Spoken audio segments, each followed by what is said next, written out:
Tandit është duke humbur fjalën e saj. Çfarë sheh në këtë atentat të sotëm?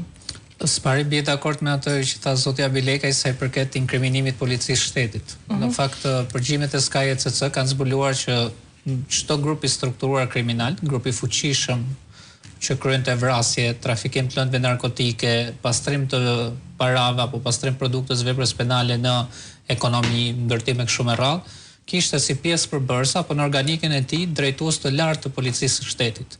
Pra nuk kemi parë deri më sot një grup të fuqishëm kriminal që mos të ketë suport nga ana e drejtuesve të lartë të policisë së shtetit. Edhe ngjarja sotme tregon në fakt për nivelin e lartë të inkriminimit të policisë së shtetit, e parë kjo sigurisht në të dy drejtimet, ashtu siç u analizua me drejt, qoftë nga krahu i viktimës, se nuk ka shpjegim tjetër se çfarë kërkon një punojës, një zyrtar i lartë i Agjencisë së Mbikëqyrjes Policore me një eksponent, jo thjesht po themi mediatik, po e provuar dhe nga rakordet e tij gjyqësore që është një eksponent i krimit organizuar, dhe nga ana tjetër vepra penale ose vrasja apo atentati i kryer në atë zonë, që supozohet të jetë zona me nivelin më të lartë të sigurisë, me prezencë të shtuar të qoftë shërbime informative, qoftë policive, qoftë agjentëve privat të ruajtjes dhe sigurisë së zonës, tregon në fakt që kanë pasur një lloj mbështetje, qoftë në informacion, po edhe në logjistik, që i ka bërë ata të guxojnë të ndërmarrin veprimin që kanë ndërmarrë sot.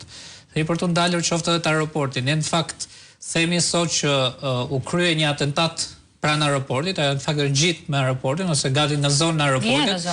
Por ne kemi parë para disa vitesh një grup kriminal i cili hyri brenda në aeroport, në pistën e aeroportit, grabiti parat dhe u largua nga pista e aeroportit dhe pas disa vitesh u zbulua se kush ishin që personazhet, veprimtaria e tyre kështu me radhë.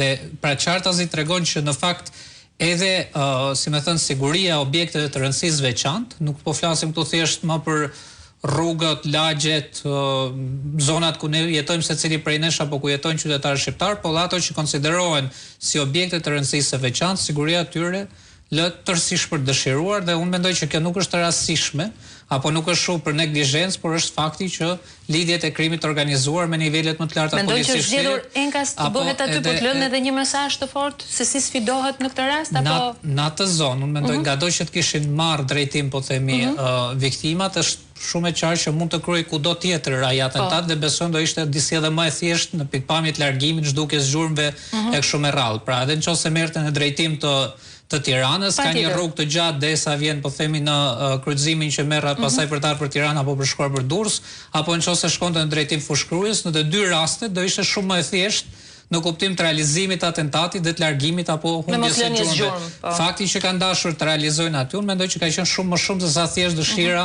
apo për të ekzekutuar, për të hequr qafën. Për të ekzekutuar apo për të hequr dikë qafën, një lloj forme dhe për të bërë një lloj kashrdhegu dhe për treguar forcën dhe fuqinë e tyre. Dhe është pastaj domethënë gati, si më thën, dëshpërues, revoltues apo ta quajmë si duam, fakti që ditën që ministra e Brendshme garantonte deputetët, përfaqësues qytetarëve, po dhe qytetarët që Shqipëria është vend i sigurt, shikoni asgjë po ndodhet etj, përveç disa ngjarjeve thoshte që janë ngjarje tragjike, po gjithsesi nuk janë të krimit organizuar, sepse ne s'mund gjendemi aty ku ndodhen ngjarjet. Ministra ngriti në qiell parandalimin, ky është shqetësimi. Pra, parandalimi tha ka arritur ditën e sotme ndodh kjo ngjarje si për treguar në fakt që, si më thënë, ato që thot ministra nuk kanë lidhje me realitetin që jetojnë qytetarët në përditshmërinë e tyre. Shiko, përveç ministres, dua të dëgjosh këtë deklaratë të Taulant Ballës për sigurinë. Më ndihmoni pak në dyshin?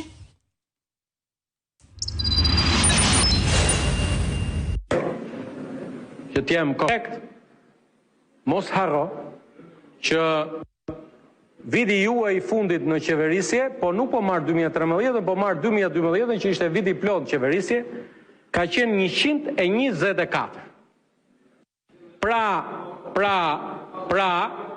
4 herë po thuaj se ka rënë numri vrasjeve në Shqipëri nga viti 2012 në vitin 2020. Patjetër. E para kjo ky trajtim i vrasjeve me statistikë, kjo është tmerrshme. Nuk e di dhon, patjetër. Janë jetë njerëzore, po themi, se të krahasosh tani Uvranix. Një dekadë më përpara, që kishte 1 milion më shumë qytetarë. 1 milion më shumë qytetarë, dhe statistika ka një gjë, që statistika barabit rrethanat, pra ti nuk e kupton se cila rrethan ka qenë. Statistika këtu bëhet me numër vrasjesh, pra, jo se sa viktima ka, se ne mund të kemi 10 vrasje me 15 viktima, ndërkohë që mund të kemi 15 vrasje me 15 viktima. Jo, mund të kesh 10 vrasje me 15 viktima të pafajshme. Sepse ne kemi parë që gjatë kësaj periudhe kanë filluar të shtohen viktima të rrallë në atyre që janë rrethanor, ku përplasen ballat. Policia e Shtetit Unida dhe agjencitë domethënë që janë rreth policisë së shtetit kanë për detyrë parandalimin e ngjarjeve kriminale. Se ndëshkimin nuk e ka policia e shtetit, e ka prokuroria, e ka gjykata. Dhe në parandalim, në fakt policia jonë po themi pothuajse s'parandalon asgjë përveç se pasi përfundojnë ngjarjet, shkojnë atje dhe po themi rrethojnë vendin e ngjarjes dhe e shërbën pastaj për ta dokumentuar për procesin hetimor, që edhe proceset hetimore vetë se kur ka një kështu vullnet, po themi që është tërësisht i pavarur as politika, as policia etj. Arrin që të zbulojnë në autor, se ne shqyr zoti që erdhen përgjimet e SKJCC, se prokuroria jon as jurisdiksionit përgjithshëm, as jurisdiksionit posaçëm, pra SPAK-u, nuk zbulon dot këtu se çfarë ndodhi. Ju keni parë të gjitha vrasjet e kësaj natyre janë pa autor. Dhe mos kishin qenë përgjime që kanë ardhur nga agjencitë franceze, belge, holandeze kështu me radhë. Dhe ato të kufizuara janë përdorur. Atësa janë përdorur, do vazhdonin të ishin ngjarje pa autor. Po ndërkohë që kur ndodhi ngjarja me gjyqtarin e apelit të Tiranës, Edi Rama tha ne duhet bëjmë ndryshime, tha në ligjin për përdorimin e armëve. Dhe ndërkohë që qytetarët prisnin domethënë të vinin këto ndryshime, vjen ligji për barazinë gjinore. Ndërkohë që u tha pastaj ne do marrim masa, do sigurojmë etj. Vin afera ligje me porositë të cilat janë afera korruptive. Pra qartazi, siguria publike qytetarëve, rendi dhe siguria nuk është as fokus dhe as objektive, as i kësaj qeverie, as i kryeministrit dhe i ministrit, ne shohim ato ngjarje. Në rastin e nuk është objektiv. Është element që po